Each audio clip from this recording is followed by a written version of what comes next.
सर्वश्रेष्ठ होता है।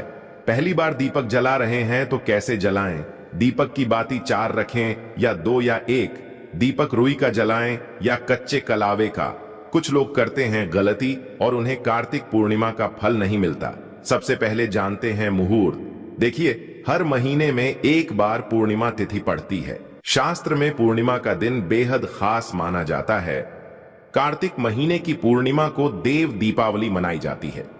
इस दिन भगवान विष्णु, मां लक्ष्मी और चंद्र देव की पूजा के अलावा स्नान दान करने की मान्यता है। आइए जानते हैं लक्ष्मी पूजा का शुभ मुहूर्त, स्नान दान का समय, पूजा विधि और इस दिन का महत्व क्या है।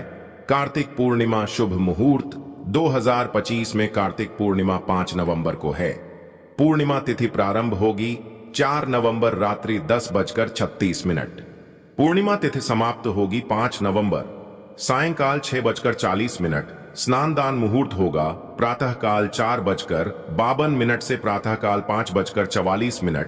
सत्यनारायण पूजा मुहूर्त होगा प्रातःकाल 7:58 से प्रातःकाल 9:20। प्रदोष काल मुहूर्त होगा सायंकाल 5:15 से रात्रि 7:05। चंद्रोदय का समय होगा सायंकाल 5:11। लक्ष्मी पूजन मुहूर्त होगा रात्रि 11:29 से रात्रि 12:21। कार्तिक पूर्णिमा पूजा विधि शास्त्रों के अनुसार कार्तिक पूर्णिमा के दिन सुबह जल्दी उठकर घर की साफ सफाई करें और सूर्य देव को अर्घ्य देकर संकल्प लें। पूजा स्थल पर स्थापित भगवान विष्णु और महालक्ष्मी जी की प्रतिमा की विधिवत पूजा करें। भगवान विष्णु को धूप, दीप, पुष्प, फल, फूल और वस्त्र के मंत्रों का जाप करें। फल व मिठाई का भोग लगाएं। अंत में व्रत कथा का पाठ कर आरती करें। रात्रि में चंद्रदेव को अर्घ्य दें और घर के सभी कोनों में दीप जलाएं। कार्तिक पूर्णिमा महत्व शास्त्रों में कार्तिक माह की पूर्णिमा का विशेष धार्मिक महत्व माना जाता है। इस दिन पवित्र नदी में स्नान व दान करना फलदायी होता है।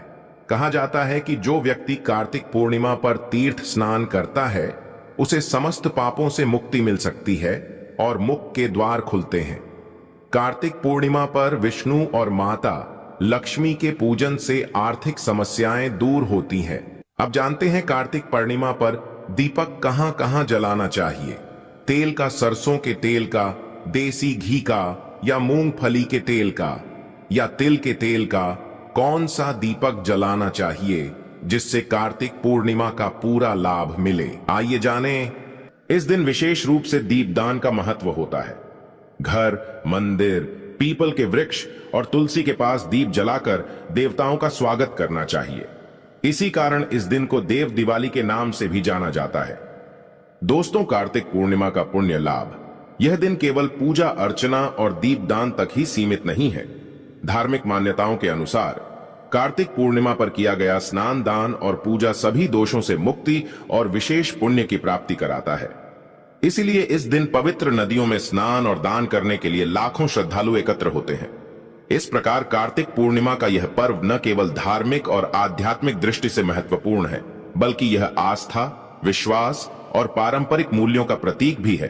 अब जानते हैं कार्तिक पूर्णिमा पर दीपक कहां रखना चाहिए, यानी देव दीपावली पर दीपक कहां कहां रखें, जिससे घर की आर्थिक स्थिति बड़े मजबूत हो, उन्नति हो, माता लक्ष्मी का होगा आगमन, छप्पर फाड़ घर में बरसेगा पैसा। चमकते सितारे की तरह अपना भाग्य चमचमाते हुई देखने के लिए घर में दीपक का यह प्रयोग जरूर करें। घर में जलता हुआ दीपक है तो जीवन है, क्योंकि दीपक ही हमारा जीवन बचाता है। जहां होता है जलता हुआ दीपक, वहां धन भी खींचा चला आता है। आज हम दीपक से जुड़ी कई महत्वपूर्ण जानकारी आपको देने वाले हैं। वीडियो के अंत तक बने रहना। आज हम दीपक से जुड़ी हुई कुछ रहस्यमयी बातों के बारे में जानेंगे। उस दीपक के बारे में जिसे हम पूजा करते समय आज हम दीपक से जुड़ी हुई कुछ रहस्यमयी बातों के बारे में जानेंगे। उस दीपक के बारे में जिसे हम पूजा करते समय या पूजा घर के मंदिर में या घर के बाहर के मंदिर में जलाते हैं।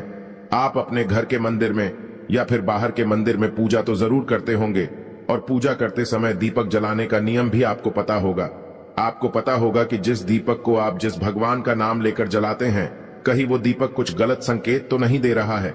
आपके दीपक की बाती पूरी जल जाती है या फिर दीपक में घी और अधजली बाती बच जाती है, और कहीं आपके दीपक की बाती पर फूल तो नहीं बनता, और तो और दीपक की बाती पर फूल बन जाने का क्या मतलब होता है। तो क्या आप जानते हैं कि दीपक की बाती का पूरा जल जाना और बच जाना क्या संकेत देता है? कहीं आपके जीवन की सभी परेशानियों की वजह आपकी जराई हुई दीपक से तो नहीं जुड़ी हुई है? कहीं आप पहले से जले हुए दीपक में तो बाती नहीं जलाते हैं? और क्या आपके पूजा का दीपक पुराना है या नया? आखिर कितने सालों से उस दीपक का इस्तेमाल कर रहे हैं? कहीं आपकी तो आदत नहीं है। थोड़े दिनों के बाद दीपक को बदल देने की तो दोस्तों आपको जानकर हैरानी होगी कि आप अपने पूजा घर के मंदिर में दीपक जलाते समय अगर यह गलती करते हैं तो आपको इसका परिणाम भुगतना ही होगा। और दीपक की बाती का पूरा जल जाना और बाकी का बच जाना भी अलग अलग संकेत देता है, जो हमारे लिए जानना बहुत जरूरी है। तो इन्हीं सब बातों को जानने के लिए इस वीडियो में अंत तक हमारे साथ बने रहिएगा। दोस्तों, जब हम पूजा करते हैं तो हमारा दीपक कभी कभी अचानक से बुझ जाता है, और कभी कभी ऐसा होता है कि हमारी पूजा होने के बाद हम उस दीपक को भगवान के सामने जलता छोड़ देते हैं। लेकिन कुछ समय के बाद में दीपक खुद ब खुद बुझ जाता है और उसमें अधजली बाती और घी बचा रह जाता है, और कभी कभी तो हमारे दीपक की बाती पूरी जल जाती है और उसमें फूल भी बन जाता है। तो इनके अलग अलग नकारात्मक और सकारात्मक परिणाम होते हैं। तो सबसे पहले यह जानते हैं कि अगर हमारे दीपक में फूल बन रहा है तो इसका क्या मतलब होगा। प्रिय मित्रों, अगर हमारे दीपक की बाती में फूल बन रहा है तो इसका सीधा सा मतलब है कि भगवान ने हमारी प्रार्थना को स्वीकार कर लिया है और वह हमारी पूजा से प्रसन्न है, और इसका संकेत वह बाती में बने इस फूल के माध्यम से देते हैं।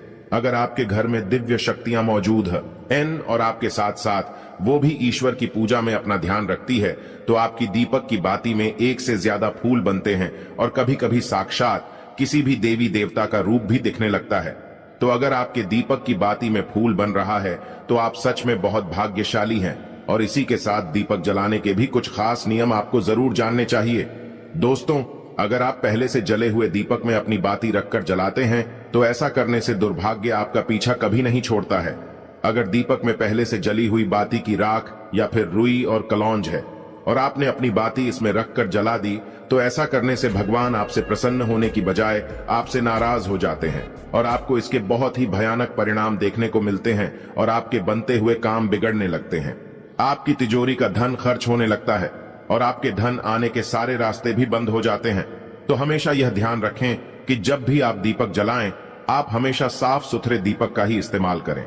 दोस्तों, इसी के साथ कुछ लोगों की आदत होती है कि वह हर थोड़े दिन बाद अपने दीपक को बदल देते हैं। तो इस पर गुरुजी का कहना है कि आप जिस दीपक से पूजा करते हैं, आप उस दीपक को कभी मत बदलिए। आप उस दीपक को सिद्ध हो जाने दीजिए। जब कोई दीपक रोजाना भगवान के सामने जलता है तो वह दीपक समय के साथ सिद्ध हो जाता है। भगवान की सकारात्मक ऊर्जा उस दीपक में आ जाती है, और जब भी आप वो दीपक जलाते हैं तो आपका तन और मन दोनों पवित्र हो जाते हैं। तो आप हर रोज उस दीपक को साफ कीजिए, फिर उसमें बाती रखकर जलाएं। आप जितनी बार भी दीपक जलाएं, उतनी बार उस दीपक को साफ करके बार बार उसी दीपक में बाती जलाएं। लेकिन अगर आप गलती से भी उस दीपक को बदलते हैं तो आपकी तरक्की में रुकावट आ सकती है। इसलिए आप अपने दीपक को कभी भी मत बदलना। 10 साल 20 साल तक आप उसी दीपक में लगातार बाती जलाएं। इससे आपका दीपक सिद्ध हो जाएगा, और आप इसका चमत्कार अपने घर में भी देख सकते हैं। अगर आपके घर में कोई भी रोगी हो, बीमार हो, या किसी का बुखार नहीं जा रहा हो, तो आप इस दीपक को थोड़ी देर के लिए किसी बर्तन में डालिए, और अब उस रोगी को यह पानी पिला दीजिए। 10 से 15 मिनट के भीतर उसका बुखार उतार जाएगा। वहीं अगर आपके घर में किसी को नजर लगी हो, या फिर आपके व्यापार में किसी की नजर लगी हो, आपका धंधा अच्छे से नहीं चल रहा हो, तो भी आप इस दीपक को तांबे के बर्तन के भीतर पानी